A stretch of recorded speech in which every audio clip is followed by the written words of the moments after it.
حضرت علی علیہ السلام نے فرمایا اپنوں کو ہمیشہ اپنے ہونے کا احساس دلاؤ ورنہ وقت آپ کے اپنوں کو آپ کے بغیر رہنا سکھا دے گا۔ حضرت علی رضی اللہ تعالیٰ عنہ نے فرمایا کسی انسان کی محبت پانا چاہتے ہو تو اس کو بتا دو، کیونکہ زندگی موقع کم اور دھوکہ زیادہ دیتی ہے۔ حضرت علی رضی اللہ تعالیٰ عنہ نے فرمایا سب سے پہلی عبادت یہ ہے کہ انسان مصیبت میں صبر کر کے اللہ تعالیٰ کی طرف سے مدد کا منتظر رہے۔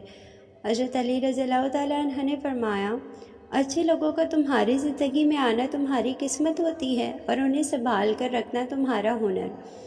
حضرت علی رضی اللہ تعالیٰ عنہ نے فرمایا جس سے تمہارے ساتھ برائی کی ہو سکے اس کے ساتھ احسان کر کے اسے بدلہ دے دو، کیونکہ احسان بد زبانوں کی زبان بند کر دیتا ہے۔ ہماری ویڈیو کو ثواب کی نیت سے سبسکرائب اور لائک ضرور کیجیے گا۔ اس کے علاوہ ہماری ویڈیو پسند آئے تو انہیں شیئر اور کمنٹ بھی ضرور کیجیے گا۔ انشاءاللہ اللہ پاک آپ کو اس کا اجر دے گا۔